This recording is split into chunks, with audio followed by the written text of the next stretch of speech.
Thank you for the invitation to speak today. So I'm going to be talking about imaging in heart failure.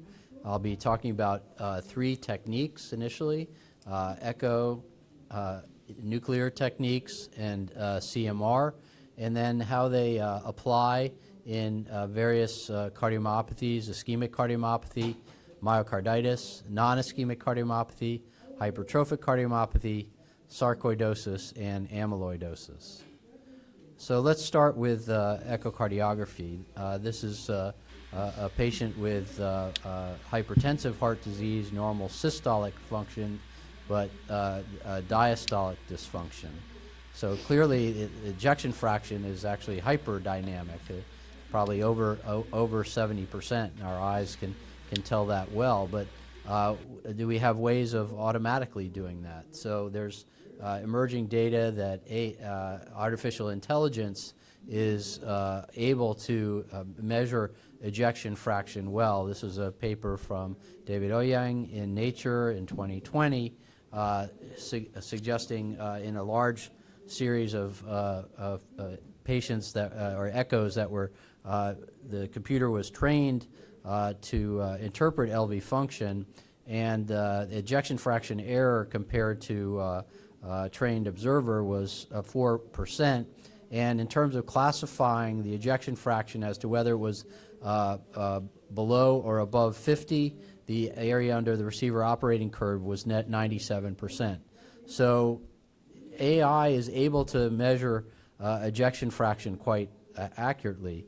The issue in echo is that ejection fraction is just one measure, right? We have diastolic function, which is complex, valvular disease that's complex, the RV, which is more complex than the LV. So we have a lot of work to do before cardiologists and echocardiographers are going to be replaced by the AI. So certainly for ejection fraction, AI does well, but there's a lot more to it. Echo, in terms of patients with heart failure, offers a lot of information, as shown on this slide. The multiple measures of diastolic dysfunction, E to A ratio, E over E prime, ways of differentiating patients with elevated filling pressures from normal filling pressures, plus other measures that are, sorry, wrong direction. The other measures that can assess prognosis, including stroke volume index, is important in heart failure prognosis. Global longitudinal strain, important in many cardiovascular diseases, including heart failure. TAPSE for right ventricular function. Free wall strain, as well as other measures of strain. So multiple measures in echo that can assess prognosis in heart failure. In terms of SPECT and PET, it turns out PET is gradually replacing SPECT because of its improved spatial resolution in assessing ischemia. It has superior diagnostic accuracy, and it can quantify flow absolutely, which helps in patients with microvascular coronary disease. There are new tracers out as well that may help. 18-fluorine flurpiridaz was just FDA approved and should be widely available, at least in the U.S., in the coming months. There's an O15 water is under phase 3 study in the U.S. And then whole body PET CT is coming along with improved quantitation and sensitivity. So for assessing patients with heart failure and coronary disease, PET is evolving into the best technique in terms of nuclear. I'm going to spend more time talking about CMR, as it's the go-to technique for assessing patients, especially with new onset heart failure, for differentiating the diagnosis as well as assessing prognosis. This is our bread and butter steady-state free precession imaging that is used to assess LV size and function. This is a patient on the two-chamber view as an apical wall motion, small apical wall motion abnormality due to a recent MI. You can see that on the four-chamber view as well, and there's a small LV apical thrombus seen there. This technique, SSFP, as it's called, has excellent contrast to noise between the gray myocardium and the bright blood pool, and we can see valvular structures very readily with this technique. So in terms of assessing patients with coronary disease, the added value with CMR is the technique called late gadolinium enhancement, which was developed now 25 years ago for assessment of myocardial infarction, its extent, and transmurality. It's a technique that was developed around the turn of the millennium by Lon Simonetti and colleagues at Northwestern, where you null the signal from the normal myocardium, and for reasons which I'll explain in a moment, areas of scar appear bright white. You infuse standard clinical doses of gadolinium, the standard MR contrast agent, imaged 10 to 20 minutes after infusing gadolinium, and again, scar appears bright. Now, why is that? Two reasons. One is there's increased volume of distribution for gadolinium within collagenous scar, and secondly, there's delayed washout from areas of scar. So for those two reasons, scar appears bright. In this case, this is an infarct, 50% transmural myocardial infarction in the infralateral wall.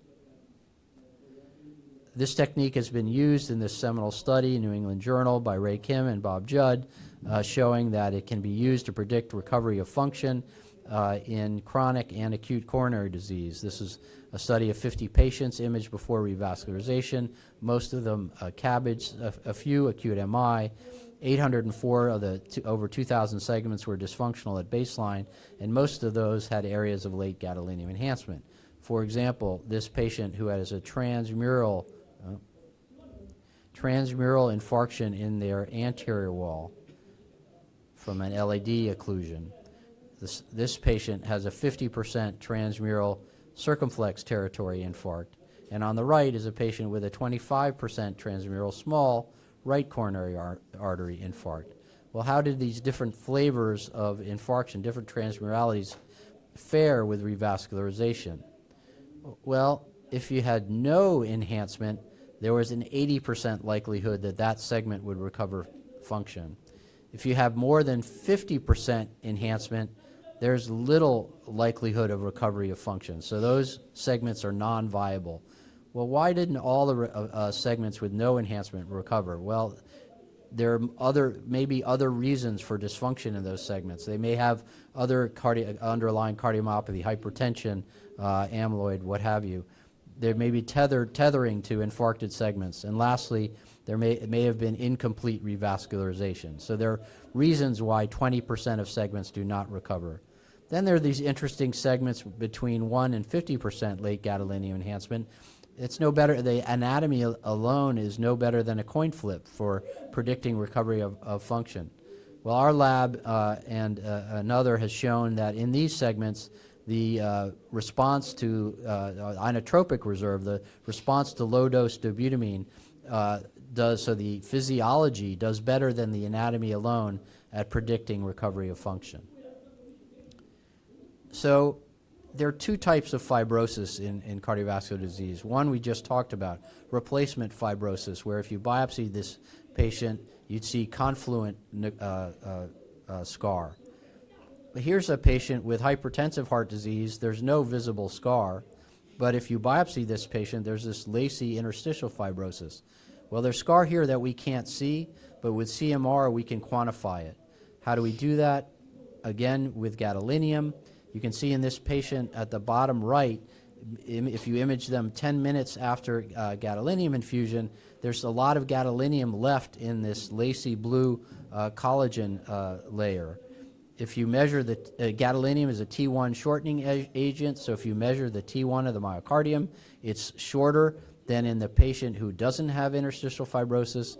And using this and the T1 of the myocardium and blood pool before contrast, one can measure the actual extracellular volume of the heart. So in a URI, that number is 25%.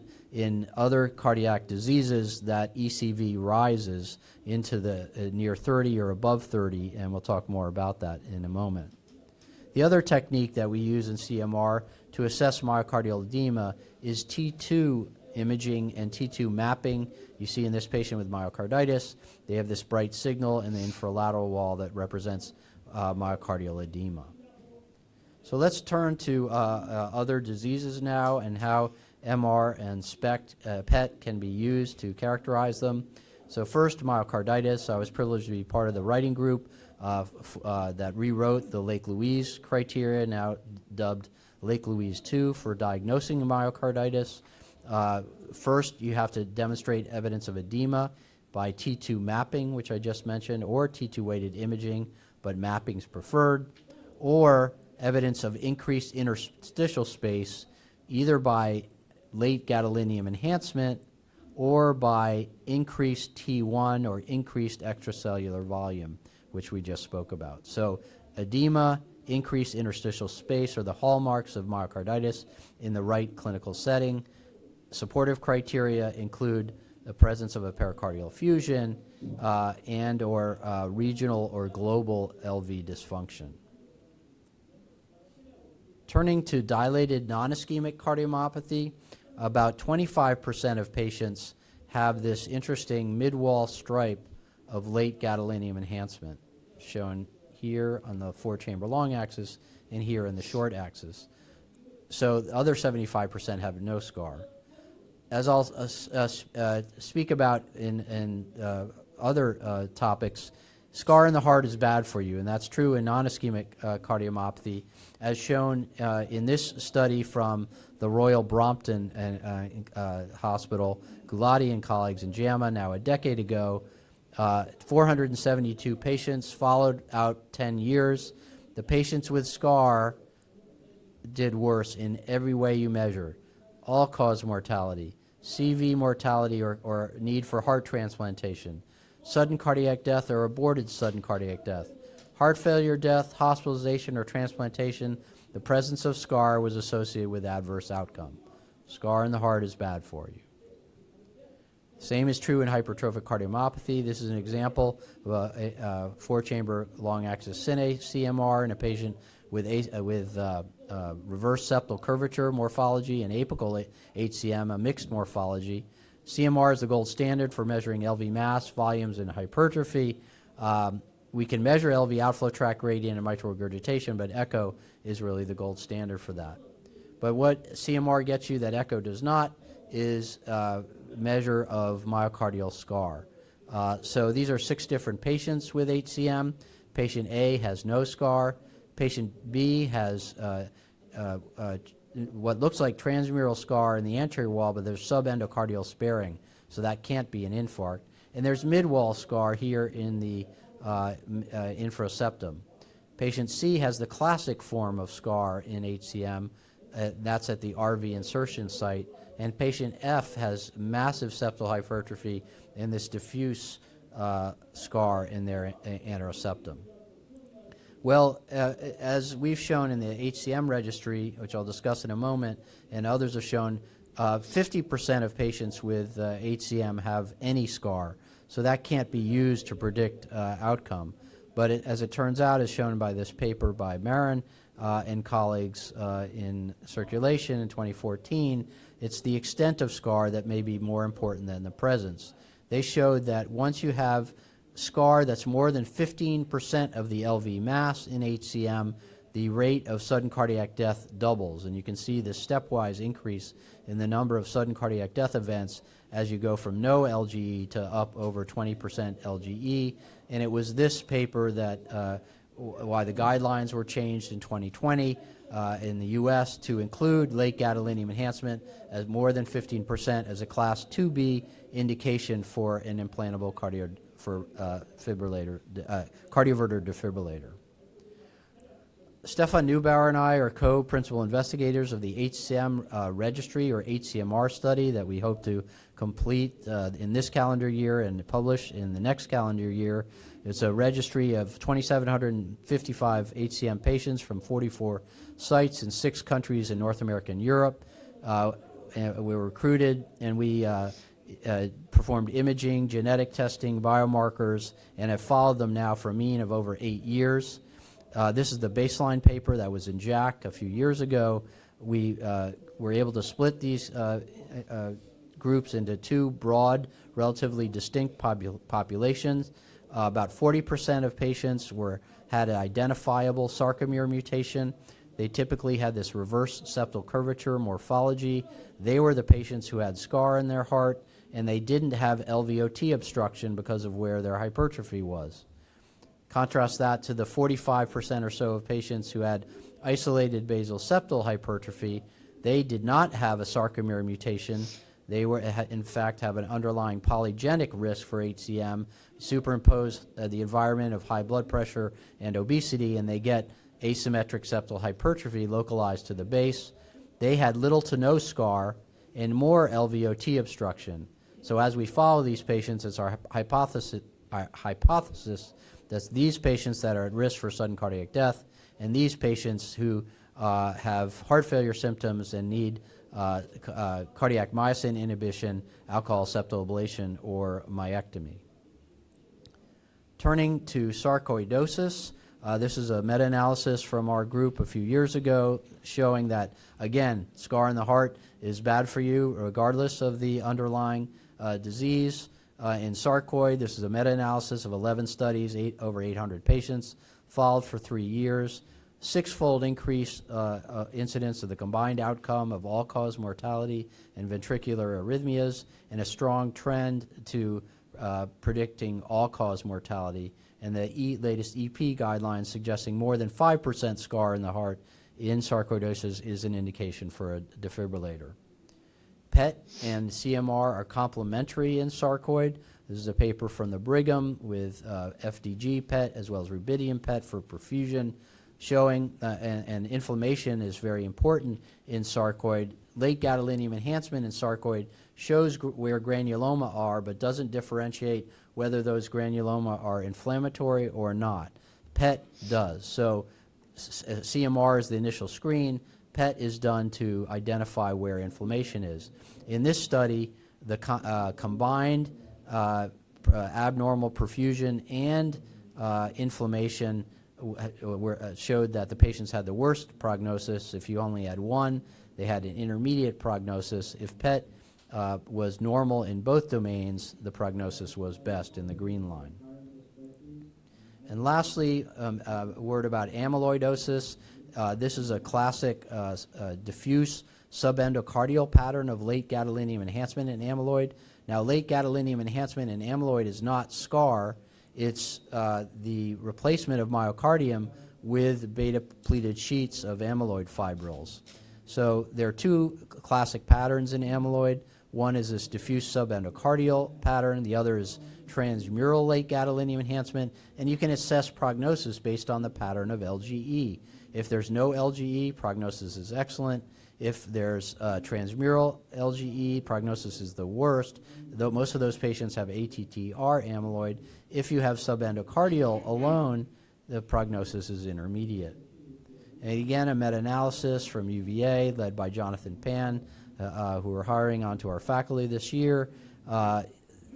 He showed, along with Mike Salerno, that it's actually the extracellular volume that's the best diagnostic and prognostic marker in amyloid, better than late gadolinium enhancement and better than T1 alone. In fact, in amyloid, the extracellular volume, because of the replacement of the myocardium with amyloid, is the highest of any disease.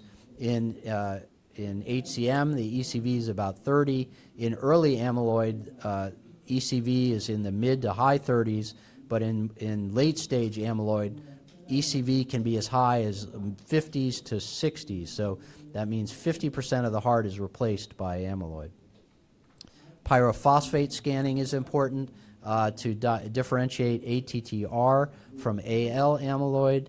This is a paper that first identified that back almost a decade ago, showing the differentiation between the heart and contralateral lung ratio. If it's greater or less than 1.6, if it's greater than 1.6, that's indicative of ATTR amyloid.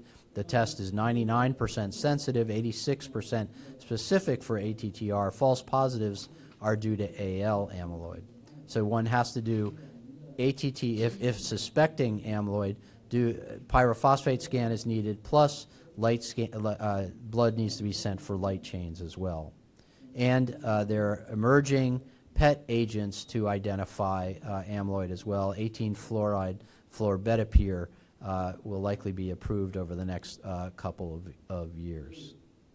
So in summary, we have multiple imaging modalities that are of use in patients with heart failure, echo, especially for diastolic function, PET and SPECT for ischemic cardiomyopathy, amyloid and sarcoid, CMR to differentiate these various diseases that we've talked about on the right-hand side of the slide. With that, I'll end, and thank you for your attention.